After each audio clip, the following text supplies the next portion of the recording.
በስመ አብ ወወልድ ወመንፈስ ቅዱስ አሐዱ አምላክ አሜን። እንደምን አደራችሁ?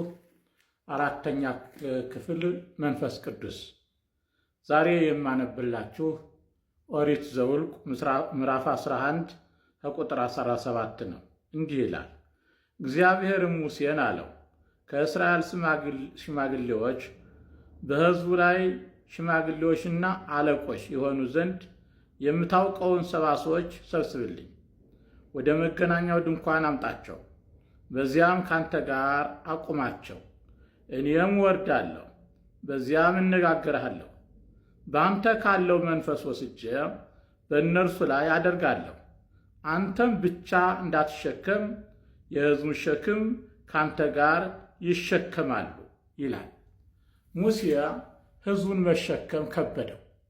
በምድረ በዳ ሲመራቸው አንድ ጊዜ የግብፅ እንጀራ፣ የግብፅ ምግብ፣ የግብፅ አትክልት ትዝ አለን ይላሉ። ሌላ ጊዜ ሥጋ ማረን ይላሉ።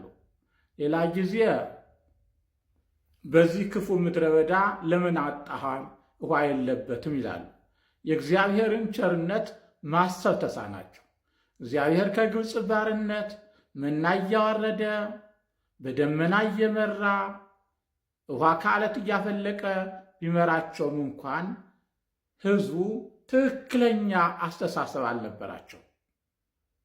እግዚአብሔርንም የማመን ኃይላቸው እየቀነሰ መጥቶ ነበረ።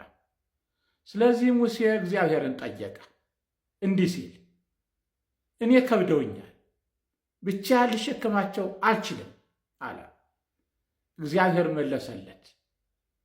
ምዕራፍ 11 ቁጥር 17 ላይ የሕዝቡን ሽማግሌዎች ምረጥ፣ ወደ መገናኛው ድንኳን አምጥተህ አቁማቸው። እኔ እወርዳለሁ፣ ከአንተ ጋርም እነጋገራለሁ። ከአንተ ካለው መንፈስ ወስጄ በእነሱ ላይ አደርጋለሁ። በዚህ ጊዜ ብቻህን አትሸከምም። አንተ አብረሃቸው፣ እነሱ አብረውህ ሸክምን ይሸክማሉ የሚል ነው። ከዚህ ላይ በአንተ ካለው መንፈስ፣ የእግዚአብሔር መንፈስ በሙሴ አለ። ሕዝቡን በትዕግስት በቅድስና በጥበብ በጸጋ እንዲመራ የሚያደርግ የእግዚአብሔር መንፈስ። ሙሴን የሚያግዙና የሚረዱ 70 ሰዎችም ከሙሴ ተወስዶ በሕዝቡ እንዲሆን መንፈስ ወስጄ ነው ያለ። የእግዚአብሔር መንፈስ ከመሪዎች ተወስዶ ከመሪው ከሙሴ ተወስዶ በሕዝቡ ላይ ሲሰጥ አይቀነስም። ልክ እንደ ሻማ የሻማን ብርሃን 50 60 ብታበሩበት አይቀነስም። የእግዚአብሔር መንፈስ ሁልጊዜ ሙሉ ነው። ሌላው ሰውን መምራት የሚቻለው በእግዚአብሔር መንፈስ ነው። የእግዚአብሔር መንፈስ ከሌለ መምራት አይቻልም። ሸክሙ ይከብዳል። እግዚአብሔር ሙሴ ከበዱ ባለ ጊዜ በአንተ መንፈስ የሚመሩ የመንፈስ ቅዱስ ጸጋ፣ የመንፈስ ቅዱስ ኃይል፣ መንፈስ ቅዱስ በሚሰጠው ትሕትና፣ መንፈስ ቅዱስ በሚሰጠው ምሪት፣ አመራር፣ ብቃት፣ ችሎታ፣ ጥበብ የሚመሩ ሰዎችን እኔ እመርጥልሃለሁ ነው ያለ። ችግራችን ይሄ ነው። በመንፈስ ቅዱስ የሚመሩ ሰዎች፣ የመንፈስ ቅዱስ ጥበብ ያላቸው ሰዎች፣ የመንፈስ ቅዱስ ቅድስናና ችሎታ ብቃት ያላቸው ሰዎች ሕዝብን ቢመሩ ሕዝብ አይቸገርም፣ ሕዝብ አይንገላታም። አዎ አገርም ታድጋለች። ምንም እንኳን ማጉረምረም ቢነሳ እንኳን ወደ እግዚአብሔር ይጮኻል። እግዚአብሔር ሙሴ ወደ እግዚአብሔር ጮኸ፣ እግዚአብሔርም ሰማው። ከአንተ መንፈስ ወስጄ ምን ያህል የሙሴ መንፈስ ብቃት እንደሌለው ብቃት እንዳለው ሙሴ በመንፈስ ቅዱስ ብቃት እንዳለው አረጋግጦልናል። የሙሴ ብቃት የመንፈስ ቅዱስ ብቃት ነው። ስለዚህ መንፈስ ቅዱስ ብቃትን ይሰጣል።